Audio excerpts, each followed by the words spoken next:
Good morning, good afternoon, and good evening. Hope that you are all doing well and staying safe. Here is Mariam Shref, a senior petroleum engineering student at the Lebanese American University, and I'll be moderating today's session. Our session today is about a review on quantitative data analysis, presented by a distinguished speaker, and I'm sure that his participation will benefit all attendees. With that, I advise you to give your full attention to his informative session today. Let me begin by introducing our guest speaker for today, Dr. Yasser Elshayeb. Dr. Elshayeb had graduated from Cairo University in 1990 with a degree in mining engineering. He holds also a PhD degree from Nancy School of Mines, whereby he contributed to fuzzy logic to geotechnical risk assessment of some ancient tombs at the Valley of Kings in Egypt. Since 2006, Dr. Elshayeb has been significantly engaged in setting the Euro-Mediterranean policies and dialogues on higher education, research, innovation, and culture, which is considered a focal point of many Euro-Mediterranean programs in Egypt, and also presided many senior official meetings with the Euro-Mediterranean framework. Currently, Dr. Elshayeb is a professor of engineering at the American University in Cairo and the chief party of the Center of Excellence for Water, a USAID-funded project aiming at creating the Center of Excellence for Water at Alexandria University. Collaboration with various universities, research centers, public and private sectors in Egypt and the USA. Dr. Elshayeb has been active in teaching and researching in various engineering subjects, including rock engineering, rock mechanics, data analysis, cultural heritage management, risk assessment, and project management. So welcome, Dr. Elshayeb. We are a pleasure to have you with us today. And on a final note, if you have any question, please feel free to drop it down in the Q&A section. And for any comment, please leave them in the chat box.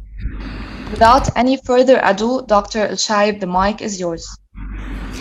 Thank you very much, Mariam. Thank you very much, everyone, for coming to this session. The session, as it's entitled here, it's Introduction to Data Analysis.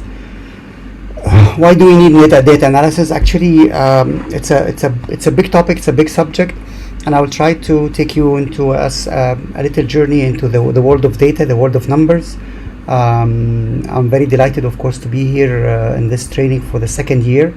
I would like to thank Professor Ahmed Al-Garhi for the invitation, and of course Mariam for moderating this session. The question that I would ask everyone to think about, to reflect on, is this world is made of numbers and random numbers and randomness, or is it ordered? I mean,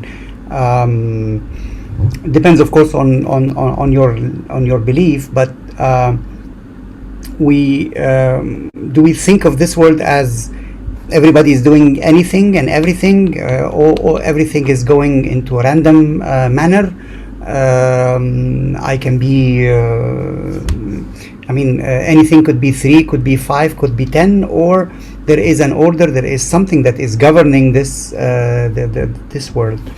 I'm putting here some numbers. I mean, we can think of it as when some of us would go to a casino, and are we really in a big roulette, and everything is random in this world? Everything could happen today, could happen tomorrow, could happen after tomorrow, or there is an order of sequence. There is an order of everything, of any phenomena that we see in this world. And actually, this is a question that was asked by humans since many years. And I would cite here a few examples. Archimedes, for example, around the year 0, or maybe 100 BC or whatever, when he, out of observation for this world that seemed to be random, discovered that there might be a rule that he called later on the rule of floatability, where the volume of water that is that is spilled from a container is the same volume of the any submerged object in that container. Later on, this led the way to all the hydraulics and all the marine and ships that are in the seas of today, for example. And we have, of course, an equation for that. Another observation, Newton, depends. I mean, some people say that it's a myth. It was not true, that it's only an apple that fell on his head and then he thought about the law of gravity and so on. But, well, despite this, again, it's an observation that there is something going on, and out of this observation that seemed maybe before him to be very random, very sporadic, but then he was able to define the law of gravity, or the laws of gravity, the laws of motion. I mean, a lot of laws that Isaac Newton was able to develop. On the Islamic and the Arab world, we have a lot of scholars also that have worked in different contexts. And here is another anecdote. Al-Hasan ibn al-Haytham, or Al-Hazan as they call it in the Western world, when he discovered the laws of optics and how the light is moving through objects and everything that is related to optics and the eyes and cameras and everything was discovered. Actually, I mean, the original was this guy. And the anecdote is that he discovered this while being in jail. He was jailed in Egypt because he promised the caliph at that time to do something and he couldn't do, so he put him in jail. And while being in jail, he observed the light that is going into the small holes that are maybe in the walls, and he developed the laws of optics that we are using today. So again, things that seem to be random before, with him we have found some order, some equations for it. And of course, during the course of our studies, all of us, we've been through a lot of equations like those ones. I mean, I know that not all of you would know what all of those equations are, but most of us would know. I mean, this is the law of gravitational force between mass 1 and mass 2. So this is the force, gravitational, and this is the distance. So it's proportional, inversely proportional to the distance, to the square of the distance, sorry. This is the general law for gases. The pressure and the volume is proportional to n, the moles in the molecules, and a gas constant, and then the temperature. So temperature and pressure and volume are related to each other one way or another. Again, before inventing maybe this equation, those things seems to be quite random. We didn't have any order for them. But once we discover an equation, we find, you know what? There is an equation for that. Then came Einstein in the beginning of the 20th century and went with his very famous equation about E equals mc squared. And I think maybe most of us have heard about it. And then we have a lot of other complex equations that describes the motion of a body, the mass of a body, and so on. And we keep on moving into this direction to the limit that some people would claim that there is actually an equation for the whole universe, and we need to search for that equation. And this equation looks like this. So, I mean, some physicists, some mathematicians would say that this is the equation of the universe. All the forces that are in the universe, this is its equation. I don't, of course, know what every symbol in it means. I don't know, I don't even recall it, I don't even memorize it, but some people would say that everything in this universe is governed by an equation. I mean, this is the thing that I would like to arrive to, that there is an equation for everything. Then we went on to look into the stars, for example. I mean, a lot of us would look into the stars, and then they would say, well, you know what, there is a randomness in those stars. I mean, everything is random. You look into the sky when it's very clear, when it's very dark around you, and you would see a lot of stars here and there and so on. And you would think that it's very random. But then some people came again and said, no, it's not random. It's following a pattern. There is a pattern for those stars, not an equation maybe, but at least there is a pattern. And then they started doing a lot of thinking about how this look like. So a group of stars like this one, we would call them the Ursa Major. There is another one that calls Ursa Minor. There is another one that is called Sagittarius. I mean, if you look into the sky, I mean, there are many apps today on your mobile that you can look into into the sky, and it would tell you this constellation, this group of stars is called Hydra, this group of stars is called Leo, this group of stars is called Sagittarius, this group of stars is called Hercules, and so on and so forth. So people with time try to find some patterns in the data that they don't have an equation to. Of course, we don't have an equation for the distribution of the stars for today. Maybe in the future we will have, but at least there is a pattern that is known. Another people were interested actually in natural phenomena, and this is a plant that has this leaf, that has this this kind of stem or branch that is circular like this. And then came an Italian scientist and said, you know, this pattern is actually a spiral, and this spiral is governed by an equation, and this equation is, this series of equation is called afterwards the Fibonacci sequence, which is this one, 0, 1, 1, 2, 3, 5, and every number is actually the sum of the two numbers that are preceding it. So 5 is the sum of 2 and 3, 8 is the sum of 3 and 5, 13 is the sum of 8 and 15. And if you look into this spiral, which is describing this leaf here, or this branch here, he would tell you that, you know, the radius of the circles that are constituting this spiral are following this sequence. So he has a sequence for it, and it's very famous, and it's used in many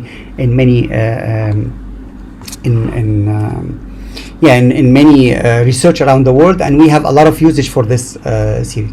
So again, it's an observation that seemed to be random. When I see such thing, I would say, well, you know, those leaves are really randomly distributed. But then Fibonacci was able to find a sequence or an order for those numbers. Other people, there is also a branch in the mathematics and in physics now. It's called fractals, and fractal physics or fractal mathematics. And this fractals says that everything in this universe is composed of small units, and if you repeat those units a number of times, you will get a shape. So here is the example. You have this shape, and then if you repeat this shape, if you multiply it, you will find this one, and then this one, and then that one, and then that one, and that one. And all of those here are also the same thing. So if you have a complex image in front of you, or a complex phenomena in front of you, maybe this complex phenomena is composed of a small piece that is repeated a number of times. So if you will be able to know this small unit, you will be able to repeat it the number of times, and then you will be able to reproduce this random or random-like phenomena or image. And this is actually going for everything. People use this now for computer zipping of files, compression of information, and so on. It has multiple usage in different fields of science. But the base is it random phenomena, or is it something that is following an order? And some of us would say that there is an order behind it. Maybe we didn't discover everything, but there is an order behind it. Again, and this is the last example that I'm putting here, is the genome. The DNA. For thousands of years, when we were studying when we knew there is something called genome, or there is something called DNA in our bodies, that would be like 200 years ago, we thought that everything is random. Nothing is really governed. The building block was the cell, or the nucleus of the cell was not the DNA. But once we discovered the DNA, we started thinking that the sequence of this DNA could reveal something. So if you have a sequence of P and then an N and then an G, this would give you something, while if you reverse this sequence, it will give you something else. And we started speaking about genes that are in relationship to color of eyes, to disease, to color of skin, to many many phenomena that we have. Again, something that seemed to be very random or very unorganized, and then we discovered that there is something that can govern it one way or another. On the other hand, we've discovered a lot of phenomena that are working on patterns, and I'm citing here 3 examples. You have here this is a phenomena, and then you curve fit it, or you fit it to a certain curve. So you say that this thread curve is actually will replace those points, or this curve here would replace those points are here. And then some of us will start enhancing those curves. Okay, it's not only about this curve, it could be the green one or the red one, could be the red one or the green one here. I mean, which is better to describe this phenomena? It's not important to have an equation for this phenomena because it seems very complex. It goes from here and then goes down and then go up and then down and then up again and then stabilize and then go up and then very sharp and so on. And people out of simplicity would say that instead of having all those points, let's have this curve, and this curve will describe those data points, and we can do some mathematics on it. So the question is, sometimes we observe patterns, as we spoke about the stars, for example, or I spoke about the genome, but for the moment, we don't know the equation for that. We don't know the equation of the distribution of stars in the sky. So instead of working on equations, some of us would say, let's work on patterns. Let's observe the patterns. Let's study the patterns. Let's see how we can reproduce this pattern. And maybe if we reproduce this pattern, we can reproduce the phenomena somewhere else. So I guess that many of us, or many of you, have seen graphs like this, where we speak about correlation, for example. So you have phenomena you have phenomena X and phenomena Y, and then you have the data points, and we say that this is positively correlated. If phenomena X is increasing, phenomena Y is also increasing, or parameter Y is increasing. If X is increasing, Y is increasing, but less than this one, and then this is scattered, and then this is no correlation. There's nothing to conclude here. They are maybe not related to each other, and then there is the negative correlation, and then the negative very correlation, and the perfect negative correlation, and so on. So we started focusing in data analysis. We started focusing on pattern rather than equations, because we are not really interested in the equations now, because it might be very complex equation, like the equation of the universe. So we said, let's be happy with the patterns and the study of the patterns. And this was maybe the beginning of data analysis, that we have data. We don't care. I personally, I don't care about the equation that is governing this data. If there is an equation, that's fine. If there is no equation, then let's just study the pattern and see how those patterns are behaving with each other. And then we started developing graphs like this. It's funny, I know. It doesn't make any sense, I know.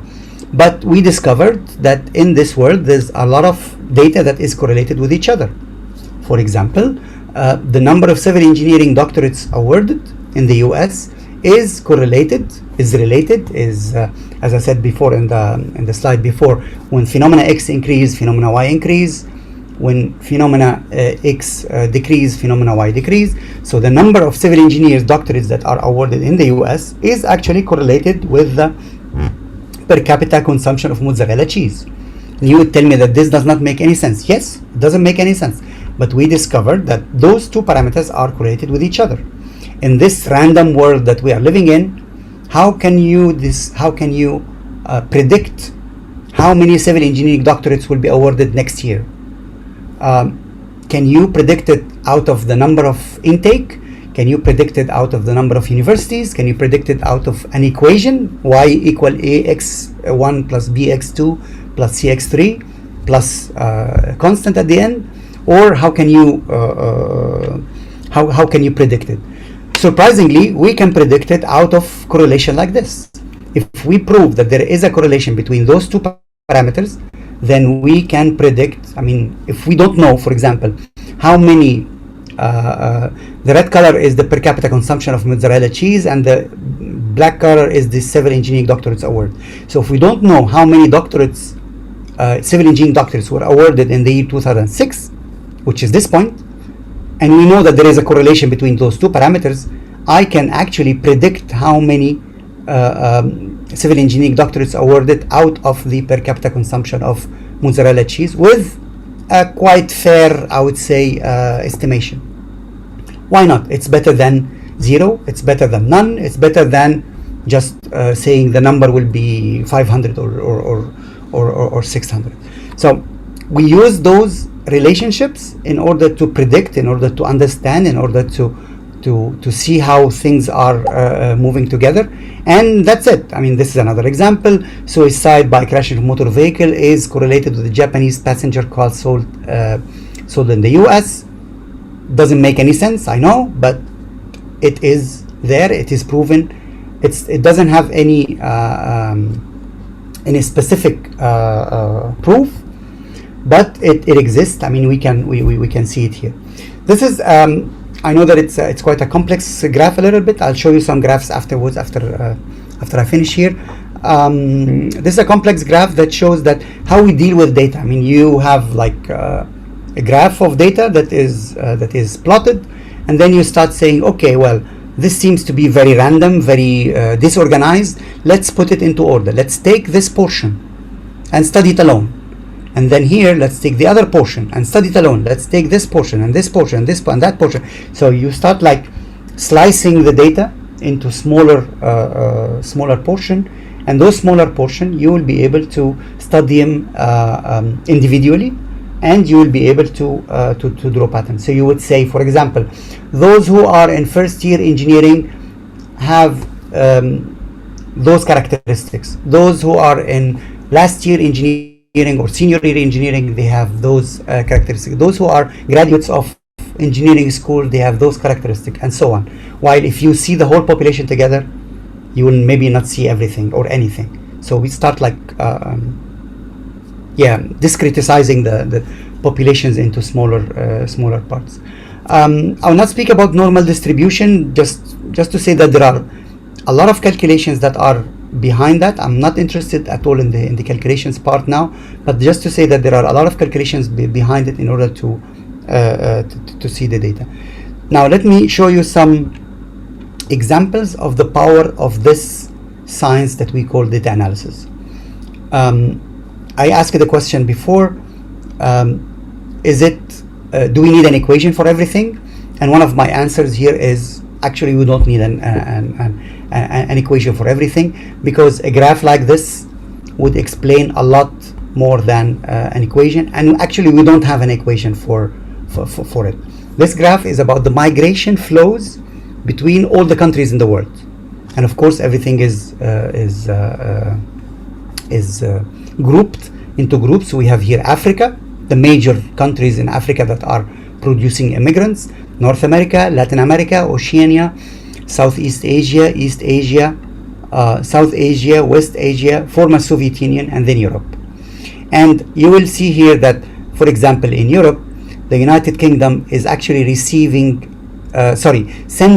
people. I mean, when you have the arrow or the line or the curve going out of the color, this means that those are out immigrants, and the lines that are coming in and stopping somewhere here outside the curve, this means that those are receiving immigrants. So in just looking at this graph like this, if we'll consider the United Kingdom, we will know that the major inflows of immigrants to the United Kingdom are coming from India, and less are coming from Pakistan, and less are coming from Bangladesh. Maybe they have also some migrants from the United States. I mean, there is some people of the United States going to the United Kingdom. Some are coming from Africa. You have here we have here Zimbabwe, for example. You have here Nigeria that are going to the United Kingdom.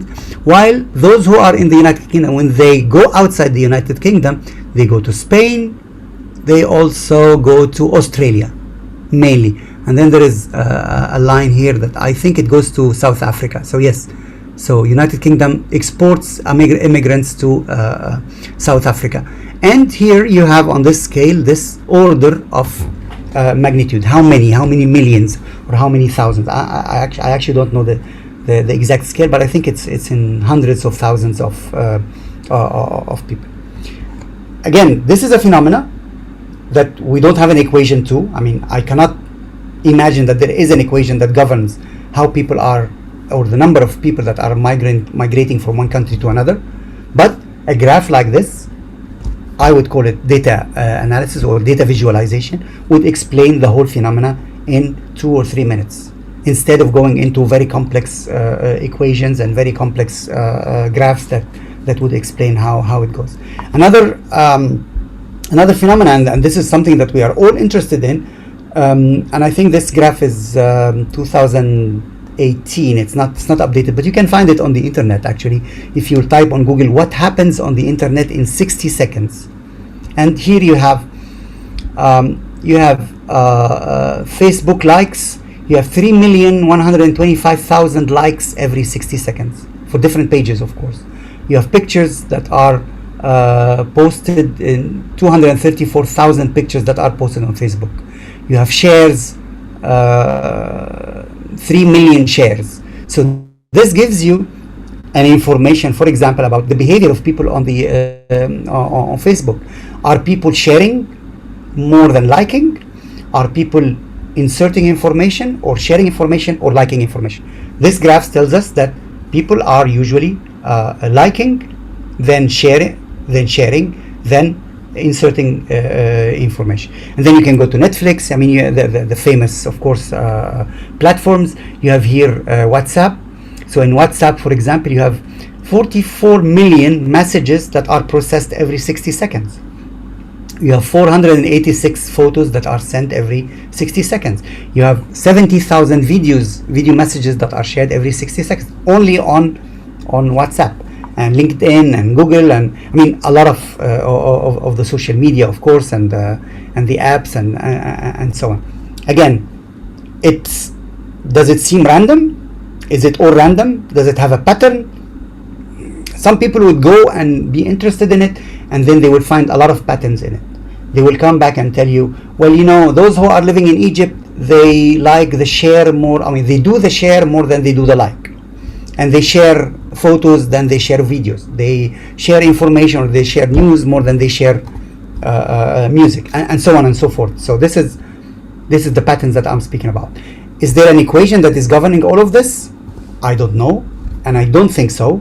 Or if there is an equation, it will be a very complex equation that maybe we have to have 500 pages or some pages, many hundreds of pages, in order to explain that equation that governs this behavior of all of those people. But again, this is the power of this science that is called data analysis, that you can see information as is. You can analyze information that is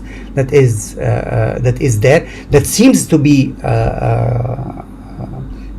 random, but in fact there is a pattern behind it.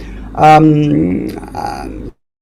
mean, if you go into the internet and you will search for analytics or visual analytics, or the world explained in graphs, or I mean, there's a lot of websites. I don't want to make any advertisement for websites, but there's a lot of websites that will explain a lot of information in terms of graphics, just to show you that it is explainable this way. This is again another example. The economy of the world. What's the portion, or what's the percentage of major contributors to the economy of the world? So ancient countries, Mesopotamia, Greece, Egypt, Turkey, and Iran, this is their portion of the world economy since the year 1 until the year 2017. And you can see that China is growing, India is growing a little bit as well, Japan is, I would say, steady, Russia is slowing down, Germany from 2000 is shrinking, United States may be shrinking as well. I mean, of course, we don't know what will happen afterwards, or if we will be able to prove that there is a correlation between the expansion of China and the decrease of United States, for example. Then if I will know the United States next year, then I will be able to know China next year, how will it go? But again, the same question: do we have an equation for this plot? No. Do we have it's a phenomena that is observed, that we are trying to put it on paper, that we are trying to deduct information out of it, and that's it. I mean, nothing more. So again, the same question again: are we living in a huge roulette? Is it all random? I personally, I don't think that it is all random. There is an order somehow in the behavior of everything that is in this universe, and until the year maybe 1950, 1960, we believe that we may have an equation for everything, and that was the birth of this movement that is called the equation of the universe, and so on. But then from the 1960s, 70s, with the advancements of computer and computer power, we started thinking that maybe we don't have an equation for everything. Maybe we just need to analyze things as they are and see the patterns and see how things are behaving. I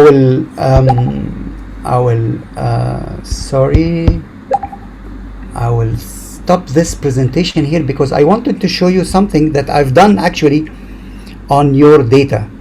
And let me share this file. New share. Okay.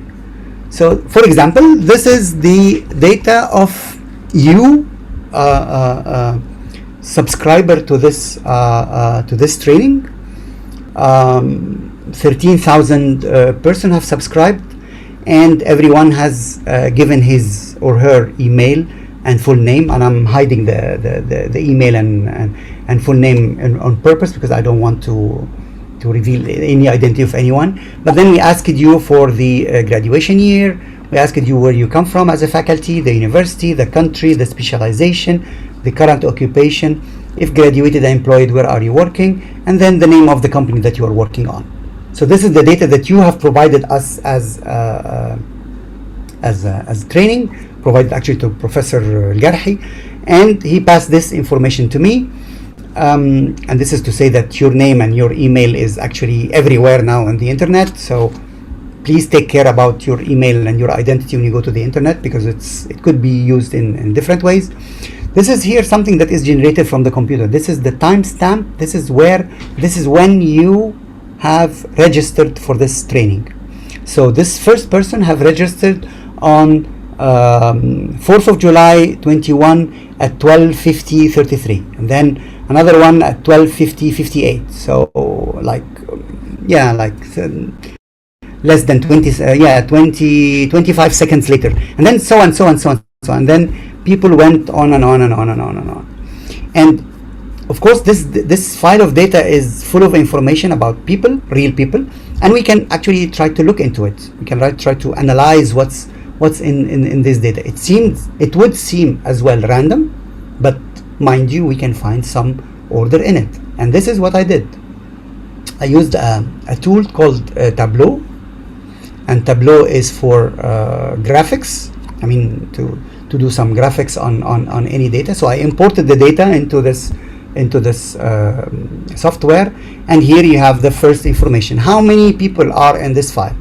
I don't have to count them. Computer is here to do this job.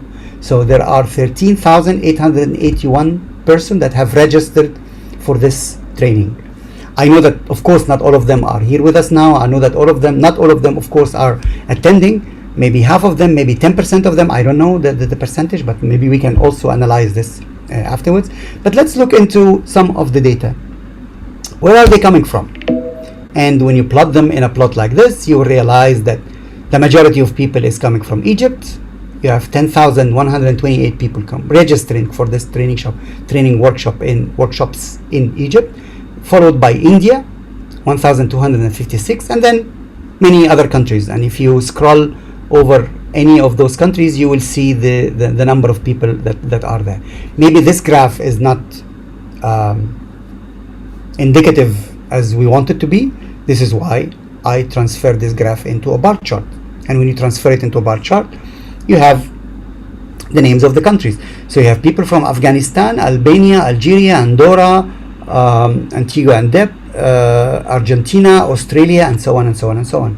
and then you can scroll and see how many are from here, how many are from there, and so on. I became a little bit interested in when you people have registered for this workshop, and I have this graph. This is the answer. So at the beginning in April, so this is the first mistake that I did when I said 4th of July. It's not actually 4th of July, it's the 7th of April. So on the 7th of April, the day of the launch, there was 521 people who have registered for this workshop. Then on the second day, this is the first day, 8th of April, the number went to 231, and then it went down with some spikes here and there, 100, 40, 30, so on and so forth. Then in June 12 or June 13, something very interesting happened, because in June 15 we reached the number of 2,000 participants in one day, 2,000 registered in one day. So definitely something happened in those days, and this is actually one of the reasons why I like very much data analysis, because it shows us that there are things that are happening, things that are affecting this data. So something definitely, I'm sure that if we'll ask Professor Garhi what happened on the 11th and 12th and 13th of June, he will answer us maybe that there was a lot of another campaign of information. Maybe it was revealed to the public. I don't know. I mean, there's something happening here, because it went on to 2,000 and then came down, and then on the 18th it came back to 1,250 and then 1,300, and then it came back to the same pattern until today. With tools like this, you can even see the distribution per hour. I mean, how many people have registered per hour. So we can see the first hour of the day, the second hour of the day, the third hour of the day, and so on. So we can tell you that how many people have, I mean, here, for example, on the 15th of June, there's 194 people who have registered at 20 hours, at 8 p.m. Why? I mean, we can ask this question, why it happened this way, and we can definitely find search for answers. Another way to see the same data is this one, is this cumulative graph. I mean, the numbers were going up. It reached 2,000 maybe during in May. By end of May it was about 2,000. 26th, 27th of May it was 2,000 who have registered, and then again in 13th of June. By the 30th of June we have reached the number 12,880. So I mean, second half of June, something definitely happened to this data to make this registration number very going very high. I tried to look into the speciality of the people registering, but of course, since everyone is writing his own speciality in his own way, in his own terms, so the data is very very scattered. I mean, you have things in Arabic, you have things in English, you have I don't know what's this. This is chemistry. I mean, this is petroleum engineering, petroleum geology, and maybe you'll find petroleum petrographics. So you see we can group everything into petroleum, maybe civil, maybe architecture, engineering, and so on. But the data as received, this is how it shows. Another interesting information: graduation year. So this, for example, for me, it tells me about more or less the age of the participants, or the people who are participated in this workshop. And you will find that the majority of people their graduation year is 2022, so they are in their senior year. There's 4,000 out of the 13,000 that will graduate, inshallah, next year. And then you have people in 2023, 24, and you have young students who will graduate in 2025, 133 of them. Then you have the elder people like myself, who have been graduate in the year. I mean, I'm graduate before the year 2000, but the little that we have here is the year 2000, where we have 22 people who have graduated in the year 2000, 19, 2001, and so on and so forth.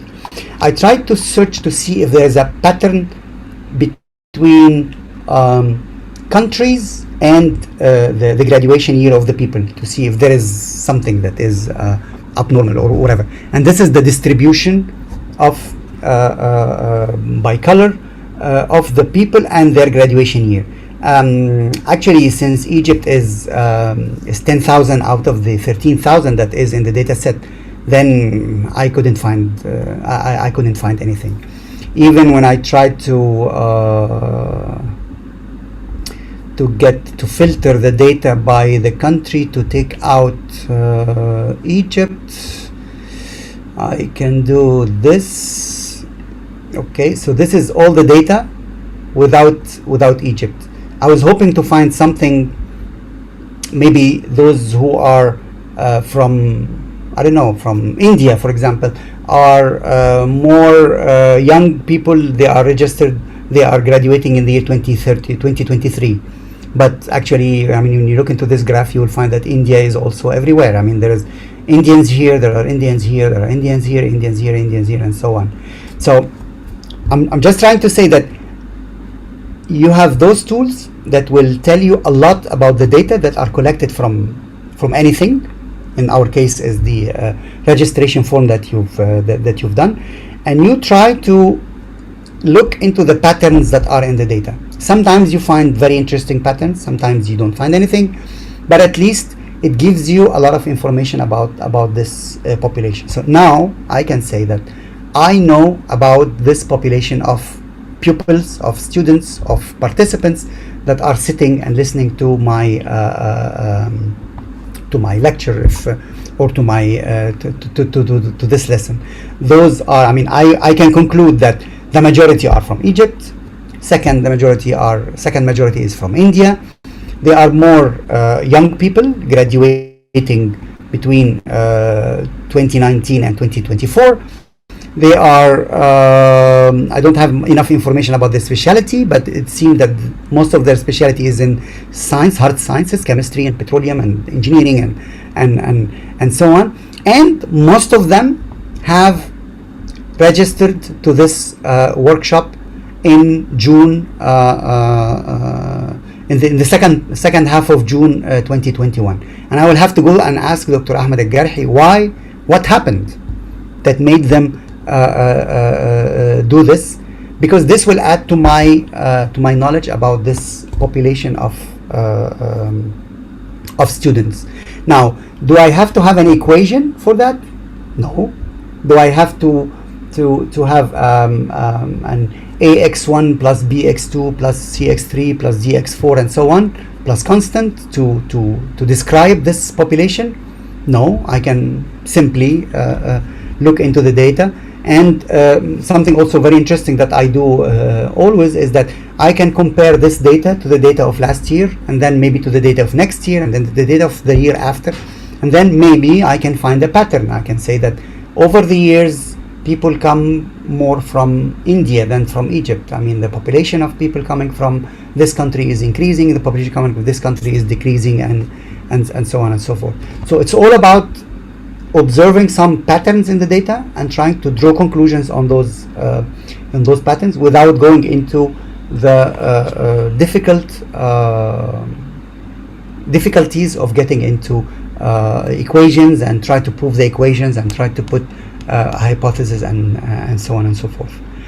Again, the same question again. Is the word is random, or is it ordered, or it does have an equation, or it's only about patterns? This is a big question that I always ask myself.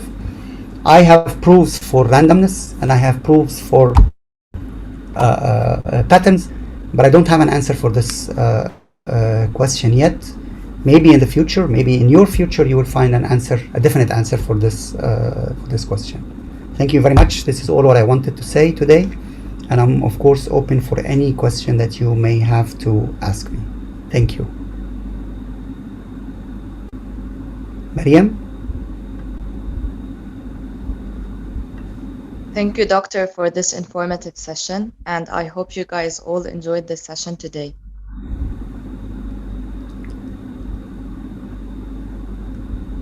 I saw in the chatting room and chatting the people that asking about the sound. Yes, I think they are facing some internet connection problems. Okay, so we don't have any question yet in the Q&A section. So So please, if anyone has any question, please feel free to drop it now in the Q&A section before the session ends.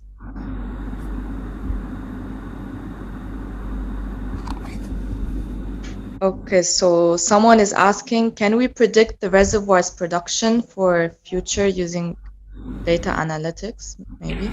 Of course, yes. Of course, yes. If we will be able to, there is a big branch in the data analysis called profile analysis. So profiling analysis is like having standards. So if you have had like 100 reservoirs before, and those 100 reservoirs were analyzed and studied, were exploited, and so on and so forth, if you will be able to say that this new reservoir is similar to a reservoir that I have already exploited in the past, then usually you can predict the output out of comparison between those two reservoirs. And this is something that we do a lot in many different fields of science, actually. Profiling, I mean, it's used actually in criminology. I mean, serial killer that have behaved in so and so and so and so and so. So if we will find that there is another serial killer that will come afterwards and his behavior is similar to a one that was studied in 1902, 1903, we can use what we knew in 1903 in order to predict the behavior of that new serial killer that is there. Of course, I know that I'm bringing a very far example from petroleum engineering and reservoir engineering, but it's the same concept. Here we're speaking about petroleum and output of oil well, but there we are speaking about serial killer. It's the same thing. We call it profile analysis. Okay, thank you, doctor. Another question is that how do you determine where to search for the correlations? Can this skill be learned, or is it something more related to individual imagination and intuition? Correlation actually is a statistical parameter. I mean, there is an equation to calculate correlation between two parameters. So if you have parameter x and parameter y, then you will, in Excel, you can do this in Excel, you can do this in all the statistical software. I think even on some calculators now you can do that. All you need is phenomena x or parameter x or variable x and variable y, and then you try to see the correlation between the two, and it will give you an index of the positive or negative correlation between the two parameters. Okay, thank you, doctor. Another question is that what is harmful features or aspects of data analytics? Harmful features. I cannot actually imagine any harmful feature apart from the bad usage of data. I mean, we all go to the internet. We all go to. I go to Facebook. I think that many of you would go to Facebook as well. You have to keep in mind that everything that you do on Facebook or on Twitter or on Instagram or on WeChat or on any social media could be is traceable and analyzable. As I show you a few minutes ago, your name and your email, and when you did your register, and the information that you put on yourself is now available with me, a completely stranger person from you. So if I put a post on Facebook or on social media, I can imagine that this post is seen by everyone on the planet, or could be seen by everyone on the planet, and someone can use it in a different way, in a bad way. Okay, thank you. Another question is that how can I find a course or books about the relationship between oil and gas industry and data analysis? I believe that there is a lot of books that would be titled application of data analysis in the petroleum industry or in petroleum engineering, or if you type on Google, you will find a lot of papers. I personally have I think 2 papers published on we call it the I like intelligent well analytics, where we were working on the water injection and prediction of production out of water injection in oil wells. I know that Professor Garhi also has some papers maybe published in the same context, but I mean, in the literature, you will find a lot of papers and books that are speaking about such thing.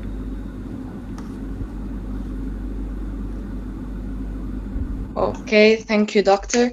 And finally, the last question for today. Besides Tableau, is there any other software that is beneficial for predicting reservoir estimation, production, and planning for that process? Well, I'm not really a specialist in reservoir prediction, and I wouldn't claim that Tableau is the best for that. Tableau is very generic. Tableau is like Excel, so I mean, or Google Sheets, or Numbers if you use Apple. So it's like a software, a tool that would do some graphics and some data analysis. I know that companies, big companies like big petroleum companies or big service companies would develop their own software for their own needs. So definitely there are many softwares out there. Again, I wouldn't claim that Tableau is the best. It's just a generic software, and there is many others. I mean, there is free software. I mean, the freewares like R Studio, like Orange 3, like K9, like Mine. I think it's called Mine Data or Mine Lab. I mean, there is a lot of tools on the internet and sometimes on the mobile that would help you to do that. But I think that you should really look into the software that are produced maybe by the companies. Okay, thank you, Doctor, again for your time. We were a pleasure to have you with us today. And again, I hope you guys enjoyed the session today. So that's all for today. Now have a nice rest of the day and see you in future webinars. Thank you so much. Thank you, Mariam. Thank you, Ahmed.